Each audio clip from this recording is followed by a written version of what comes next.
propose une sélection de cadeaux à offrir pour les enfants, pour les plus jeunes, mais aussi pour la famille dans son ensemble.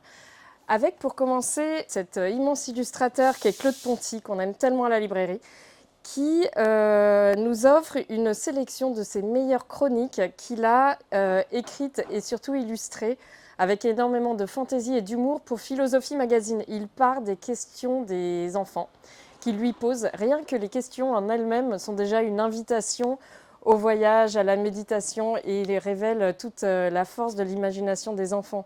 On a par exemple, est-ce qu'on voit mieux les rêves si on dort avec ses lunettes? Bonne question. Est-ce que quand on est mort, c'est pour toute la vie? Les mots, d'où est-ce qu'ils viennent et à quoi ils servent? Ou encore, est-ce qu'une abeille, sait-elle vraiment qu'elle est une abeille? C'est vraiment savoureux, il y répond avec énormément d'humour et c'est un cadeau qui pourra faire plaisir, étonner et surprendre toute la famille.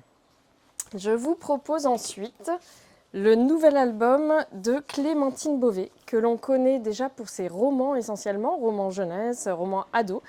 Elle revient avec un album qui s'adresse aux enfants tout jeunes à partir de 3 ans. Et c'est un album qui est une petite merveille. Elle réinterprète l'un des incipits les plus célèbres de la littérature française, celui qui ouvre la recherche « Longtemps, je me suis couché de bonne heure ». Alors que l'on connaisse Proust ou qu'on soit totalement néophyte, aucun problème, puisque dans cet album qu'elle a écrit avec des mots très simples, avec un texte très court mais une tendresse infinie et des illustrations de Camille Romanetto tout à la plume et à l'aquarelle qui y répondent avec vraiment une symbiose extraordinaire, elle va nous proposer un découpage du temps qui est fait d'une manière tellement fine, où c'est tout ce moment très particulier du coucher, l'enfant qui va se coucher et qui va attendre, qui va se délecter du bonheur, de l'attente, du baiser du soir. Ensuite, ce baiser va arriver, il va être comblé et il va sentir que grâce à ce baiser, les peurs de la nuit vont pouvoir s'échapper, le temps de ce baiser qu'il va garder en lui et de cette impatience qui va commencer à remonter en lui jusqu'au baiser du lendemain. C'est vraiment un album sublime qui est très unique.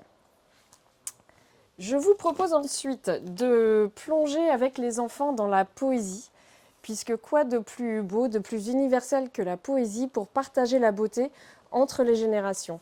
Gallimard Jeunesse nous propose un très bel almanach de poésie avec des poèmes qui sont tous réunis par leur thématique qui leur est commune, qui est celle des animaux.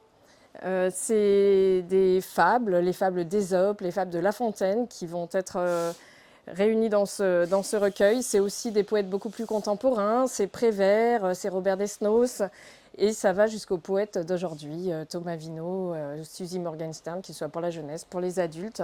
Et on a chaque jour une sélection de poèmes avec des illustrations absolument magnifiques qui rappellent un peu la lithographie, la gravure sur bois, avec un vrai travail sur les impressions, sur les lumières, sur les matières, sur les plumes, sur le végétal. C'est vraiment une invitation à goûter la beauté en famille, en la saupoudrant un petit peu chaque jour dans nos quotidiens, souvent malmenés dans des vies qui vont parfois à 100 à l'heure. Qu'est-ce que ça peut faire du bien de se poser pour avoir un petit moment de contemplation autour de cette beauté que nous offre la poésie.